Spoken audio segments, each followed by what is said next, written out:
Баршаңызға сәлем. Бүгін біз олардың жанарындағы құпия фильміне шолу жасайтын боламыз. Бастамас бұрын арнаға тіркеліп, лайк батырмасын басып, пікір қалдыруды ұмытпаңыз. Егер жасаған болсаңыз, алғысымыз шексіз. Ол қызын өлтірген адамды комикстер арқылы табады. 2002 жыл, Лос-Анджелес. Рэй Карристен терроризмге қарсы күресу бөлімінің агенті. Өзінің коллегасы Джеспен бірге мешітті бақылап отырады. Оларға анонимді бір адамнан жарылыс ұйымдастырылып жатыр деген хабар келеді. 11 қыркүйектегі қайғылы жағдайдан кейін халықтың бойын қорқыныш билеген болатын. Адамдар химиялық заттардан қорғайтын костюмдерді сатып алып, мұсылманша киініп алған араб нәсілділерге күдікпен қарап жүреді. Рэй мен Джесс жай ғана әріптес емес, өте жақын дос еді. Рэй Джесстің жасөспірім қызы Кэролинмен жақсы тіл табысып, олардың отбасында жиі қонақ болатын. Прокурордың көмекшісі ретінде Клэр Слоуан есімді келіншек келеді. Рэй оған ес-түссіз ғашық болып қалады. Алайда ол тұрмыс құрғаны себепті барынша одан алшақ жүруге тырысады. Жұмыс күні анонимді адамнан мешіт жанындағы қоқыс жәшігінен жас қыздың денесі табылды деген хабар келеді. Көрсетілген қорлықты жасыру мақсатымен болса керек, денені отбеливателмен тазалаған. Құрбанның құжаты мен киімін табу мүмкін болмайды. Джесс, Рэй және олардың әріптестері қылмыс болған жерге келеді. Рэй денені көруге жақындап, өз көзіне өзі сене алмайды. Құрбан Джесстің жалғыз қызы Кэролин еді. Бұны естіген Джесс қоқыс жәшігіне жүгіріп, енді ана деп оны құшақтай алмайтын қызының денесін барып құшақтап жылайды. Қызын жерлеп болғаннан кейін ол Рейге өзінің шамалы демалғысы келетінін айтады. Қыздың анасы ретінде тексеру жұмыстарына араласуға құқығы жоқ еді. Рэй осы істі өзінің қолына алып, ештеңеге қарамастан кісі өлтірушіні табамын деп шешеді. Қылмыс 10:30 мен 11-дің арасында болған. Күзетші сұры түсті көлікті осы арада байқаған. Дегенмен көліктің нөмірі осыдан 3 күн бұрын ұрланған болып шығады. Кэролиннің көлігі жақын арадағы наубайхананың жанында парковкаланған. Джесстің демалысы алдында Рэй оған қызының заттарын жинастырып көмектеседі. Осы кезде ол суреттердің ішінен ФБР-дің корпоративінен түсірілген суретті байқайды. Суретте түрі таныс емес жігіт қызға тесіліп қарап тұрғанын көруге болады. Рэй осы суретті барлық әріптестеріне көрсетеді. Алайда олардың ешқайсысы оның кім екенін тіпті білмейді де. Рэй ешкім танымайтын жігіттің олардың корпоративтерінде неғып жүргенін түсіне алмайды. Терроризмге қарсы күрес программаларына осы жігіттің суретін салып, оның кім екенін табады. Бұл Мартин деген жігіт болатын. Бірақ аймақтық прокурор Моралес оны тұтқындауға түбегейлі қарсы. Себебі оған дәлел жеткіліксіз. Және осы жігіт террористер жайлы ақпарат беруші ФБР-дің куәгері болатын. Енді шамалы күтсе, ол барлық террористер жайлы ақпараттарды береді деп сенеді. Мартин болашақта агент болғысы келетіні себепті олар оны осы пикникке шақырған болып шығады. Егер оны тұтқындаса, террористер тағы да бірнеше тұрғын үйлерді жарып, жүздеген адам қаза табуы мүмкін еді. Десек те, Рэй мен Бампи оның үйіне барып бәрін тексеріп шығады. Онда қолдан салынған комикстен басқа ештеңені де таба алмайды. Бірнеше күннен соң Моралес Рейді шақырып, Мартиннің үйін ешқандай рұқсатсыз тексергенін білетінін, сол себепті Мартин қашып кеткенін айтады. Джесс кеңсеге қайта оралып, күдікті жайлы естігенін айтады. Клэрдің қарсыласқанына қарамастан Рэй Джесске барлық құжаттарды көрсетеді. Джесс комикстен өзіне керекті ақпаратты табады. Ол күдіктінің бейсболдың фанаты екенін, және Рэй мен Бампиді осы фанаттар жиналатын пабқа шақырады. Джесс Мартиннің осы жерге бір күні болмасын келетініне сенеді. Ол оны өлтіргісі келмейтін.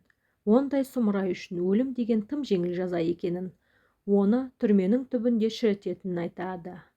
Рэй мен Бампи бейсбол матчының күнін біліп стадионға келеді. Олар мыңдаған адам ішінен Мартинді тауып алып тұтқындап алып кетеді.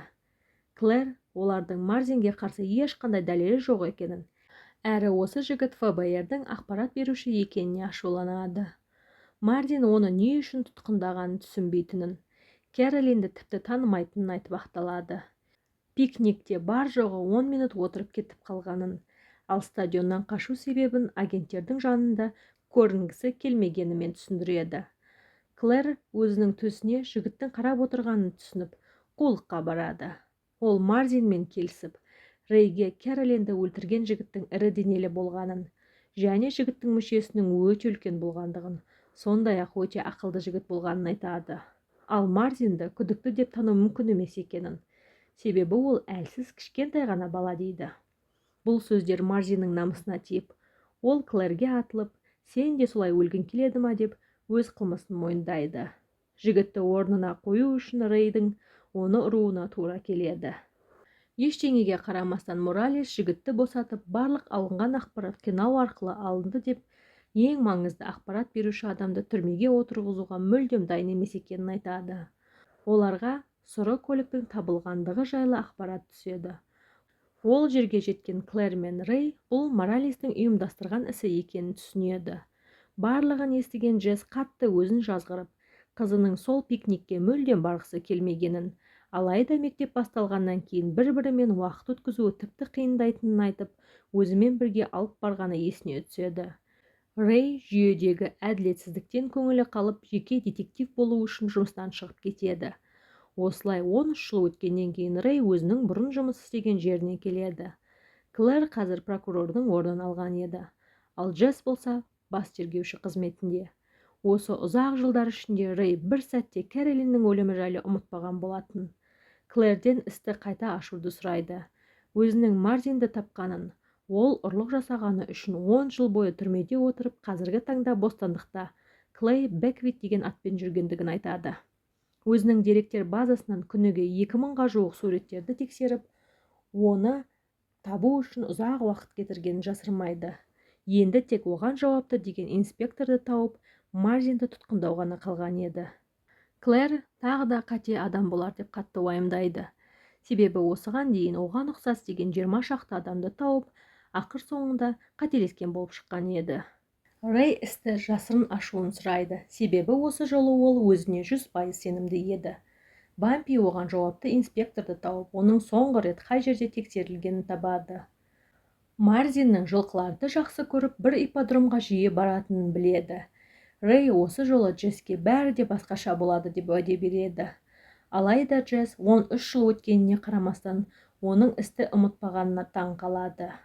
Рей Кэролин сол күні наубайхана жанында онымен кездесу үшін барғандығын, екеуі бірігіп Джесске сюрприз жасағысы келгенін, дегенмен Рейдің жұмыстан қолы босамай, онда баруға мүмкіндігі болмағанын айтады. Рей мен Бампи ипподромға келіп Клейді көреді, ал ол болса агенттерді көріп қаша жөнеледі. Ол Рейді жарақаттап жоқ болып кетеді. Жылқышы Луис оның осында міндетті түрде келетінін, келесі келгенінде оларға хабарлайтынын айтады. Клэр мен Рей барда кездесіп әңгімелеседі. Клэр өзінің отбасылы екенін, ал Рей болса ешкімнің Клэр секілді бола алмайтынын айтады. Онда не үшін оны өзімен бірге шақырмағанын сұраған Клэрге, оның карьерасын құртқысы келмегенін айтады. Сондай-ақ осы 13 жыл бойы Клэр оған я деп жауап беруі мүмкін еді деген ой мазалап жүргенін айтып жатқанда, оған хабарлама келеді. Ипподромға келген Рейге Мартиннің дәл қазір қандай көлікпен ипподромнан кетіп қалғаны жайлы толық ақпаратты береді. Оның артынан барған Рейді Клей өзінің жігіттерімен күтіп отырған болып шығады. Не керек, арты атысқа айналып, көмекке ФБР келіп, олардың бір адамы қайтыс болады. Клейді достарымен тұтқындап, оның Мартин емес екенін, және оның жай ғана көлік ұрлаушы екенін деді. Джесс Клэр мен Рейді қала сыртындағы үйіне шақырып, іздеу жұмысын тоқтатуды сұрайды. Оларға рахметін айтып, Мартиннің 13 жыл бұрын қайтыс болғанын, оны өз қолымен атып жерлегенін айтады. Ол сол түні барға келген болатын. Моралес оны тұтқындауға мүмкіндік бермейтінін түсініп, қызының алдындағы қарызын өтеу үшін оны атып тастағанын айтады. Сондай-ақ дәл қазір осы ісі үшін түрмеге отыруға ешқандай да қарсылығы жоқ екенін айтады. Прокурор ешкімге ештеңе айтпаймын, істі архивке жіберемін, оны енді ешкім ашпайды дейді. Рей Клэрді үйіне әкеліп тастайды. Клэр өзінің осы істі жапқанда арқамнан жүк түскендей сезімде боламын деп ойладым, алайда ештеңе де сезінбедім дейді. Рей таң атпай Джесске келе жатып, оның бұрын айтқан сөзі ойына келеді. Ол қылмыскерге өлім аздық етеді, түрменің түбінде шірісін деген болатын. Джестің қызының өлімінен кейін бірден демалысқа кетіп қалғаны есіне түседі. Үй ішінен Джесті таба алмаған Рэй, оның сарайға иттің тамағын алып кетіп бара жатқанын көреді. Джесс тамақты салып, үйшікте қамауда отырған балаға береді. Баланың адам сиқы қалмаған еді. 13 жыл қамауда отыру оны мүлдем өзгертіп жүрген болатын. Мартин Рейді көріп Джесспен сөйлесуін сұрайды. Джесс Рейге қарап, өмір бойына дейді. Рей, бұл сен үшін де өмір бойына, Джесс деп, өзінің пистолетін шығарып қойып, өзі күректі алып далаға шығып кетеді. Рей жерді қазып жатқанда сарайдан пистолеттің дауысын естиді. Джесс 13 жыл бойы жанын қинаған жарасынан арылды деп есептесек те болады. Осымен кино шолуымыз аяғына жетті. Міндетті түрде пікір қалдырып, арнамыздың дамуына өз үлесіңізді қоса отырыңыз. Біз үшін сіздің пікіріңіз өте маңызды.